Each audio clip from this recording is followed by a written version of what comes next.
Welcome back. This is a game from round 2 of the 2024 FIDE Candidates Tournament being played in Toronto, Canada. This game is one of the reasons why I still love chess. And it'll always be around 100 years from now. Video games will come and go, and chess will always be what it is, the greatest game in the world. It's an amazing game between Jan and Nepo, the former world champion as white, and Vidit from India, a young up-and-comer, great talent, as black. Now, it's going to be at Berlin, so don't roll your eyes and say, oh, boy, another Berlin. Here we go. It's not what you think. Let's just go through the opening because this is pretty much standard stuff and played a million times. The knight, queen takes, king takes, knight. Bishop comes up, h3, h6, and g4. And that's the Berlin. And that goes to e7. This has been played a million times. Very solid for black. It's been called draws, but I've seen some amazing games from it, depending on, there's so many different branches in this opening that if I was 30 years younger, my mind was clear. I still couldn't get it. So let's take a look. Like I said, Nepo is white and Vidit is black. And Nepo decides to go knight h2. Now I'm thinking he wants to push this pawn. And he's got the rook, and he's got the bishop guarding that square. So Vidit just pushes the pawn here. He goes f4 anyway. Now, what would you take that if you were black? Be honest with you, I probably would. The only reason being that it isolates his e-pawn. And that's exactly what he does. Pawn takes. Bishop takes, develop the piece, connect the rooks together. And bishop e6. Remember, black has the bishop pair. So what to do, what to do?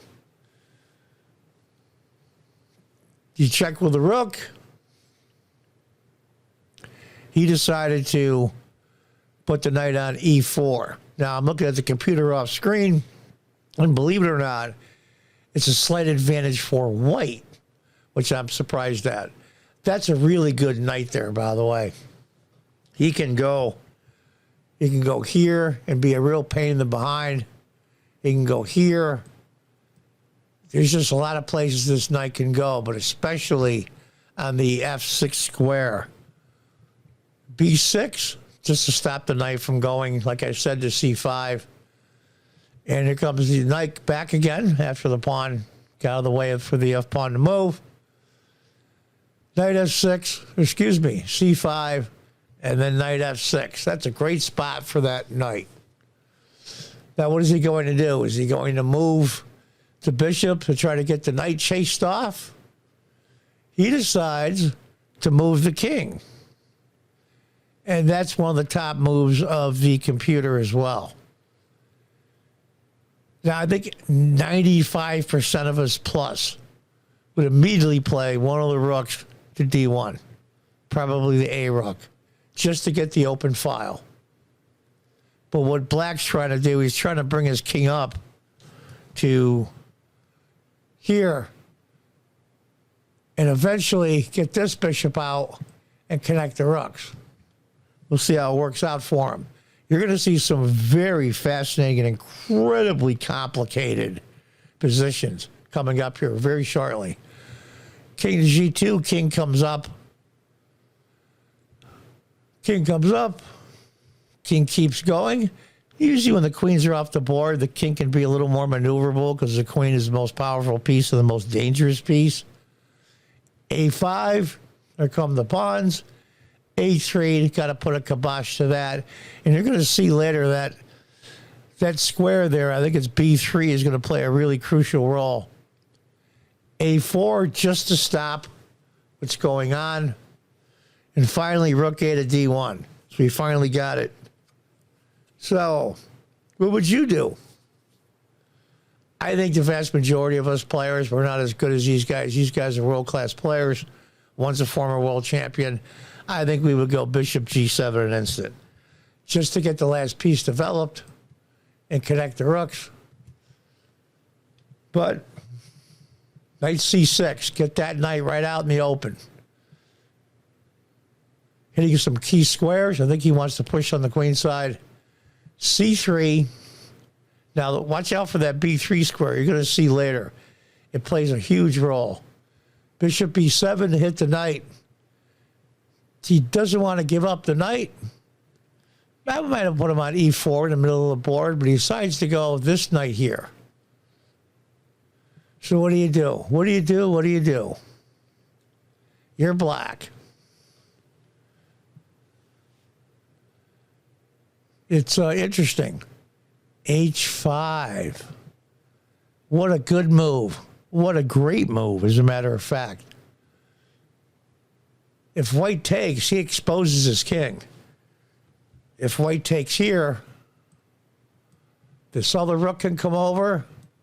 This rook can come over right on the white king. He doesn't want to do that.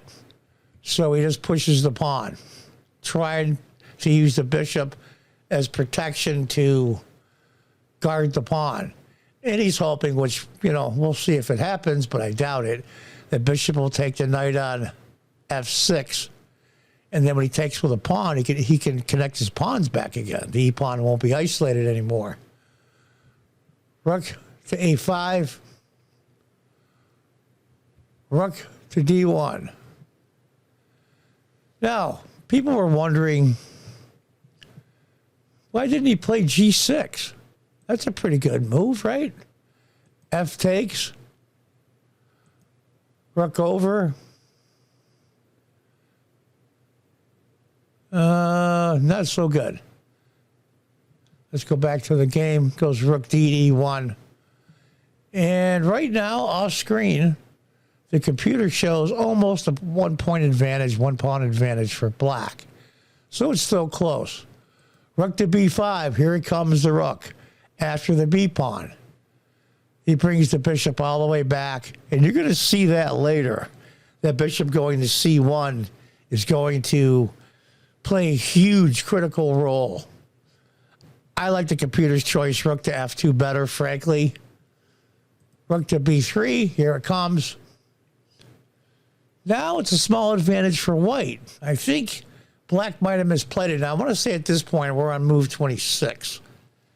And this is 40 moves in 2 hours, the first time control. But unlike normally, there is no increment. For those of you that know what that is every time you move, they add time to your clock, usually 30 seconds.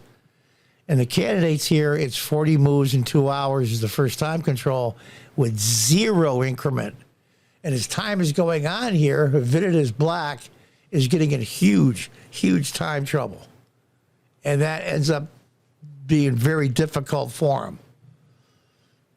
Let's continue on. G6, he finally does it. F takes, knight takes. Rook d8. Get on the open file. Should he take the bishop? I would. And that's what he did. And then knight takes. Knight takes. Now, white's up a pawn. But the black king is awful, awful exposed. Is it worth it? I think it is. Let's continue on. Rook to d3, check. Just brings the rook up. Rook takes, king takes. And he gets the pawn back with bishop takes. And now e6. And that pawn is menacing. He's on the 6th rank now. And that rook is kind of hemmed in. I still don't know why he put the rook there on b3. For all intents and purposes, the rook's out of the game right now. Yeah, granted, the bishop on c1 is stuck there guarding the pawn, but not a very good spot for that rook. b5, bishop g5, knight d5. Reason why I didn't take the pawn on b2 because his knight was in pre. And now he goes e7. What can he do here? What can he do? What would you do as black? He went bishop d7. Now, you're going to lose a piece anyway when he queens. But he's got time. He can queen. Doesn't have to do it right now. Rook to D1. It's fascinating stuff. Right now, it's a small advantage for white. We're going to see here real quick what happens. Now, that's the problem with some of these end games. They're so complicated. One seemingly innocent move can spell doom. He goes king to C6. And white's advantage goes up a little. I think bishop E8 might have been stronger. He goes knight G7. Oh, excuse me, king C6. King E4. And this is where I think the pressure got to him. We're on move 37. And his time is very limited for black. He was in time trouble almost the entire beginning of the game. And there's only 3 moves left before he can get some more time. And you make it an accurate move. The move that's the best move to make, even though it's difficult, is knight takes E7. And then bishop takes, and rook takes B2. But he didn't do that. He decided they go bishop there. And it goes from an advantage for white of about 1.5 pawns to almost 5 pawns in one move. 5 is losing. 5 is the same as a rook. So let's go through the scenario here. Rook takes. Bishop takes the knight. And now bishop to C1. And that rook on B3 is doomed. Doomed. It's like being a rook down. Bishop checks. King to E5. Right now, the game is over. But he tries to complicate things. It's very interesting what he does. He goes B4. Trying to get his rook out. Trying to complicate things as well. Now if the pawn, E-pawn queens, bishop takes, there is no recapture of the bishop. So technically, the material is even. But here comes the king. He moves the bishop here. Rook to D8. What do you do? What do you do? Believe it or not, off screen on the computer has a 55 pawn advantage. I've never seen an advantage that high before. B takes A3. That's what he does, trying to complicate things. Because if he doesn't take and takes the bishop, if he plays rook takes bishop, he pushes the pawn and he queens. And of course, white doesn't want that, so he takes the pawn. Bishop D7, trying to complicate matters. And here comes the white king. It's, black is doomed. King D5. And that's where Vidit is black resigned. It's what an amazing game. I went through the ending of that a little quicker, but because people don't like longer videos.